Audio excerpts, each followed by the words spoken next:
Okay, welcome back. We're at Module 5, Part 2. It's about applying basic ethics in a work environment, and it's Unit Standard 113924. We're going to start off with a case study, and the case study is called Capitalism as a Way of Life. And it's adapted from the book called The Wealth of Nations by Adam Smith. Well, capitalism is one way of running a country as we know it. Socialism is another, as well as communism. These are varying thinking processes or thoughts of how people should behave and be run as a country. Now, America, as we know it, is capitalism personified. It is the heart of capitalism. And Adam Smith wrote his book, The Wealth of Nations, discussing how capitalism really comes about. And in his story, he writes the following, or he cites the following. Can you imagine a baker living upstairs from his bakery, and downstairs he makes the dough, makes the bread, and he's doing quite well. But his mother-in-law is getting old, and they need to have her come and stay with him and his wife. So they need to build an extra room. Now, Adam Smith says what mankind does in capitalism is he innovates something, he improves something, and in so doing, he's able to reap more profit and reward for his improvement. So the baker decides what he's going to do is take a bun and drill a hole in the center of it. We know it as a donut today. But that saving of that dough for every 10 buns that he makes is equal to an extra bun. So the innovation of this person or this baker is quite unique. And he's able to save more money, and in saving more money, makes more profit. And by making more profit, he's able to add the extension room upstairs so his mother-in-law can join. So what we're saying, therefore, with capitalism is that it's good to innovate. It's good to improve. If we continually improve, we're likely to reap the benefits by way of profits. And we shouldn't be ashamed of this.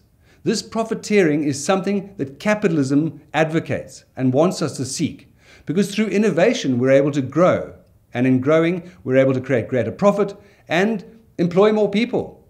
As another example, let's take motor vehicles.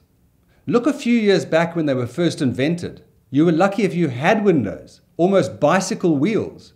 There was no such thing as electric windows or air conditioning. But look at vehicles today. These little innovations have improved the way we as human beings interact with cars. Computerization inside them. So if you were to go and purchase a standard car today, an entry-level vehicle, you would almost expect electric windows and air conditioning. Unheard of a few years back. So the innovations that have occurred along the way, small little changes, are what have made the difference. And they've made the difference in profitability and sustainability for the manufacturers that still exist today.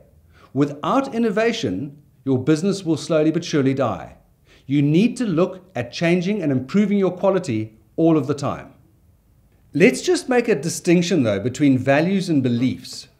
So a value is something that you value highly. For example, honesty, integrity, being kind to somebody. Whereas a belief might be something that you believe, like the world is flat, or your religion for that matter. So there's a distinction between beliefs and values.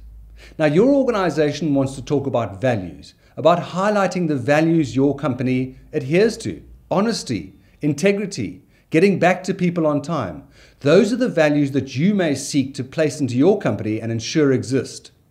Some of the rules for respecting others might be as follows. Our body language, developing a curiosity about the other person, assuming that everyone is smart and giving them the time of day and respecting them, being a better listener, looking for opportunities to support each other. When you disagree, explain why. Try not to disagree aggressively, but rather just to place your point of view across. Learn to be wrong on occasion. We're not always right. There are differing points of view. And never hesitate to say, I'm sorry. I misunderstood you, or I may have understood things differently the way you did. Build on people's self-esteem. Help lift them up. People are all struggling out there. If you help people lift themselves up and become confident, you yourself will benefit along the way. And remember, everyone is entitled to their opinion. You're not the only one with an opinion, and there are varying thoughts out there in the marketplace. And lastly, smile. Your attitude in life ultimately always determines your altitude in life. So the way you think ultimately always determines how high up the ladder of business or social class that you climb.